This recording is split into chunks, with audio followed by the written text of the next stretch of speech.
We've washed and dried our car completely, but unfortunately we did find a minor scratch. And actually it's quite deep. It's actually into the clear coat. My fingernail is actually getting caught in the scratch. So we're going to actually use our clear coat pen to repair the damage so we can restore this finish to a like new condition. The first thing I'm going to do is take our clear coat pen and I'm going to prime it just to get the clear coat started. Now very carefully trace the scratch with the clear coat pen and fill the scratch in completely. Now we're going to allow this to dry for a good 10 minutes or so. Now normally with a deep scratch, and if it happens to be cold, this process you may want to wait overnight before you start the sanding process.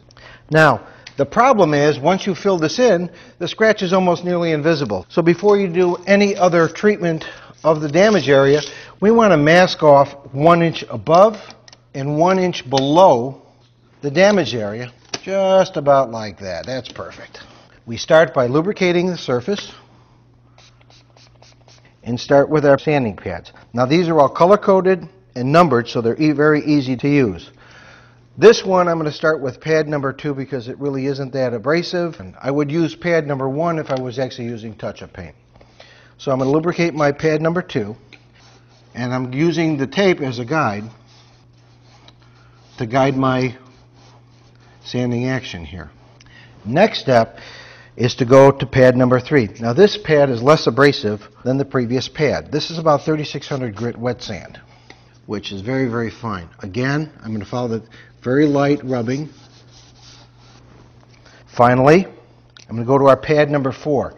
This is 4000 grit wet sand. Again, wetting the surface and gently wet sanding until the touch-up paint is now blended in with the surrounding paint. The final step is to use our polishing compound or our paint finish restorer to bring back the gloss to the damaged area. So all I'm going to do to a small corner of my microfiber towel, and I'm going to go the opposite direction of my sanding process. And I'm going to go back and forth, and I'm going to restore the gloss to the area we worked on and to the surrounding paint. Now you may have to do this a couple of times. Depends on the hardness of the paint. What I like to do is about 20 to 40 strokes, back and forth, wipe it dry, and then check my work. Now this is coming out pretty nice. And this time I'm going to go in circular motions just to kind of blend it in. Now I'll just let that dry to a haze slightly. Take my microfiber cloth, and as it starts to haze, and just when it starts to haze, just lightly rub and buff. Now, if you had any wax on the car, it was removed.